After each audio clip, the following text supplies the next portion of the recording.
January 19, 2026, began like any other day in Manila, warm sunlight spilling over the city's bustling streets, the hum of jeepneys and tricycles weaving through the morning traffic, and the city's millions waking up to another ordinary Monday. The capital was alive with its usual energy, unaware that history was about to be rewritten in the heart of the nation, but that sense of normalcy shattered in an instant. Without warning, a convoy of unmarked black vehicles, their windows tinted and their engines roaring, stormed through the imposing gates of Malacañang Palace.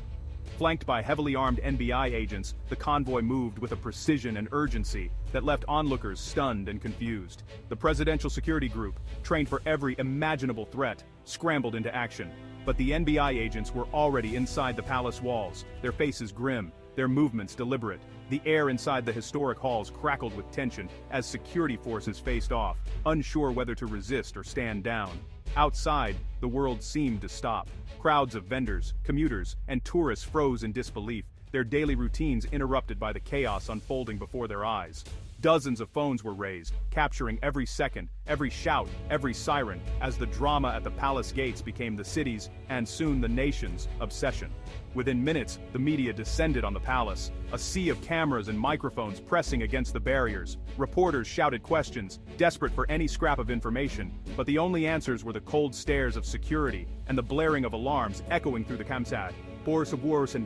Tension mounted with every passing moment. Rumors of a coup, whispers of betrayal, and fears for the president's safety spread like wildfire through the crowd and across social media. In coffee shops and offices, on buses and in markets, people stared at their phones, refreshing news feeds, searching for the truth behind the chaos. The minutes dragged by, each one heavier than the last, until finally, a senior NBI official emerged from the palace.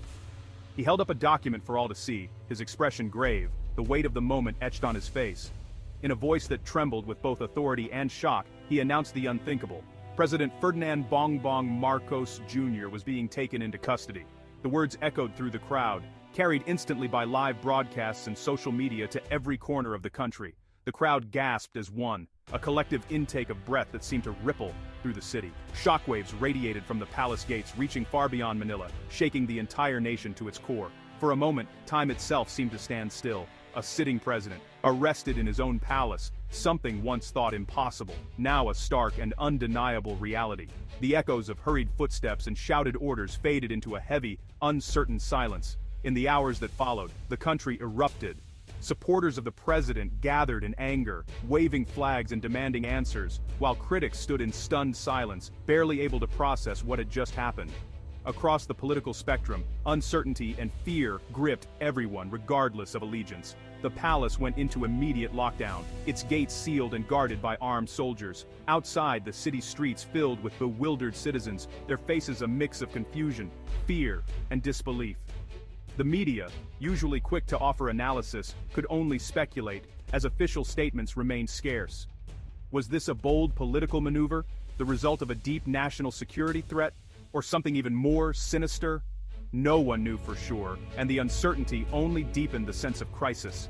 As night fell, the image of those black SUVs leaving the palace, escorting the president into the unknown, became seared into the national consciousness. It was a sight that would haunt the country for years to come.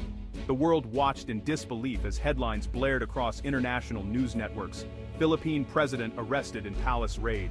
It was the start of a crisis that would shake the Philippines to its very core and send shockwaves around the globe. The story was only beginning. The true scope of what had just happened, and what it would mean for the future of the nation, was far more explosive than anyone could have imagined. The coming days would reveal secrets, ignite passions, and test the very fabric of Philippine democracy. As darkness settled over Manila, the nation held its breath, united in anxiety and anticipation, waiting for answers that would shape the destiny of a generation. News of Marcos Jr.'s arrest paralyzed the Philippines. On screens and in streets, Filipinos watched the same shocking images on repeat. For many, it felt like an assault on democracy. For others, a reckoning. Panic replaced confusion. Who was in charge? What would happen next? In Ilocos Norte, Marcos's heartland, supporters gathered in anger and disbelief. The government ground to a halt, with Vice President Sara Duterte silent and the chain of command unclear. Rumors of military movements and conspiracy theories spread rapidly. The arrest was an earthquake, its aftershocks felt in every Filipino home. The day ended with a nation united in shock, but deeply divided on what it all meant. The world watched in disbelief as news of Marcos Jr.'s arrest broke. Major networks led with the story, analysts scrambling to understand the implications. The Philippines, a key U.S. ally and player in the South China Sea, was suddenly in chaos. Financial markets crashed, the peso hit record lows, and imported goods became unaffordable overnight. Diplomatic channels fell silent, foreign governments caught off guard. The U.S. urged calm, but behind the scenes, officials scrambled for answers. China stayed quiet, calculating its next move. Rumors swirled of a sealed U.S. indictment, hinting at international corruption. The crisis in Manila was now a global puzzle, with stakes far beyond Philippine borders. The world braced for what would come next. The whispers from Washington became a roar as the U.S. Department of Justice unsealed a bombshell indictment, sending shockwaves through political corridors on both sides of the Pacific. This was not just another case, it was a revelation that would shake the foundations of international relations. President Marcos Jr. was accused of racketeering, money laundering, and bribery, alongside former U.S. President Donald Trump and his associates. The charges were grave, implicating high-profile figures in a scandal that spanned continents and involved billions of dollars. The indictment detailed secret meetings, illicit deals, and billions funneled through shell companies. These clandestine operations were meticulously planned, with every move calculated to evade detection and maximize profit.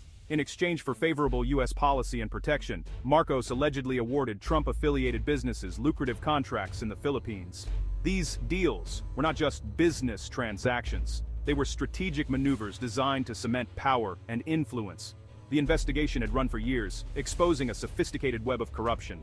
Investigators painstakingly pieced together evidence revealing a network that was as intricate as it was insidious. For the Philippines, it meant national projects were compromised for personal gain. Infrastructure that was meant to uplift communities lay abandoned, a stark reminder of the cost of corruption.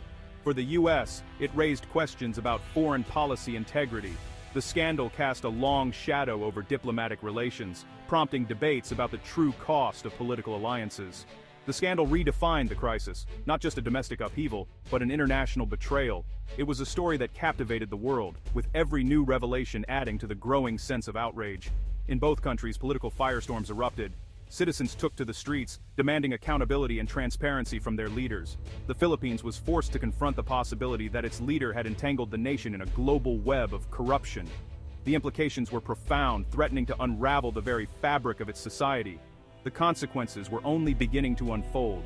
As the world watched, the stage was set for a legal and political battle that would test the resilience of both nations. The U.S. indictment sent the Philippine economy into freefall. The stock market suffered its worst drop in history. Billions in value vanished. Foreign investors fled, and the peso collapsed, making essentials unaffordable. Ordinary Filipinos felt the pain immediately. Fuel, food, and daily goods soared in price. Overseas workers' remittances lost value, and small businesses faced ruin. The economic engine sputtered as trust evaporated. Street vendors sold less, jeepney drivers struggled, and families wondered how to survive. The grand promises of prosperity now rang hollow. The corruption at the top had reached the most vulnerable, leaving devastation in its wake. The nation's hopes were shattered, and recovery seemed a distant dream. The crisis was no longer just political, it was personal for millions. The nation fractured along deep political lines as protests erupted in cities and towns across the country. Streets filled with the voices of thousands, each side determined to make their message heard. Tensions ran high as demonstrators clashed with police, the air thick with uncertainty and anger. Marcos loyalists gathered in force, waving banners and chanting slogans. They insisted the arrest was nothing more than a political plot, orchestrated by rivals and fueled by foreign intervention. Their voices echoed through the streets, demanding justice for their leader and denouncing what they saw as an attack on their movement. Meanwhile, across the city, anti-Marcos groups celebrated what they saw as a long-overdue reckoning. They filled public squares, holding signs and calling for accountability, transparency, and the rule of law. Their celebrations were charged with hope, but also with a sense of urgency, as they demanded real change and an end to impunity. Inside the halls of power, Congress was paralyzed. Lawmakers were bitterly divided, their debates devolving into chaos and shouting matches. The legislative process ground to a halt, with no clear path forward as each faction fought for control and influence. In the midst of the turmoil, all eyes turned to Vice President Sara Duterte. Her cautious response, carefully measured and non-committal, failed to calm the storm. Many hoped she would provide direction, but her words left the nation searching for leadership and clarity. The power vacuum deepened with each passing day. Political infighting intensified behind closed doors as rival factions maneuvered for advantage. The uncertainty only fueled more speculation and anxiety among the public. The military and police, meanwhile, pledged their loyalty to the Constitution. Yet, despite their assurances, uncertainty lingered in the air. Rumors of possible intervention or unrest circulated, adding to the sense of instability. The Philippines now faced not just an economic and legal crisis, but a profound crisis of leadership. Government offices stood empty and headlines warned of deepening economic turmoil. The nation's future seemed more uncertain than ever. As protesters continued to march and political turmoil gripped the cities, the nation teetered on the edge. The very foundations of its democracy appeared to be under threat, with citizens fearing for the stability of their country. Behind closed doors, political leaders engaged in high-stakes negotiations, each move carrying enormous consequences. The next decision would not only shape the immediate future, but could determine the fate of the country for years to come. Around the world, international media closely followed every development. Journalists reported live from the scene, and foreign governments issued statements of concern. The world watched, waiting for a sign of stability, as the Philippines stood at a historic crossroads. The indictment strained the U.S.-Philippines alliance to breaking point. Many Filipinos saw the U.S. action as interference, fueling resentment. China seized the moment, offering support and economic aid, while pushing its own agenda in the South China Sea. Regional neighbors watched anxiously, fearing instability could spread. ASEAN was powerless to intervene, and the Philippines found itself isolated. The diplomatic fallout left the nation vulnerable, forced to navigate a treacherous tightrope alone. Old alliances were in doubt, and new ones came with strings attached. In geopolitics, one nation's crisis is another's opportunity. The Philippines was learning that lesson the hard way. Beyond headlines, the crisis was a daily struggle for millions. Elena, a street vendor, saw her earnings halved as prices soared and customers vanished. Sergeant Reyes, stationed in the West Philippine Sea, felt abandoned as Chinese ships drew closer and orders grew unclear. Miguel, a university student, turned to activism, determined to demand a better future. These stories, of hardship, duty, and hope, painted the true picture of a nation in crisis. Filipinos were not just victims. They were participants, seeking meaning and a way forward. From worried mothers to hopeful students, each was a thread in the nation's tapestry. Their resilience would shape the country's path through darkness. In suffering and hope, the Filipino spirit endured. As the dust settled, the Philippines stood at a crossroads. Legal battles loomed, the political vacuum persisted, and the economy was in ruins. The crisis exposed the fragility of institutions and the human cost of corruption. Yet, the resilience of the Filipino people endured, in vendors, soldiers, and students refusing to give up. This was not the first crisis, and history showed the nation's ability to adapt and hope. The future was unwritten, its outcome in the people's hands. Whether the crisis led to renewal or deeper division remained to be seen. The world watched, but the destiny of the Philippines would be decided by its people.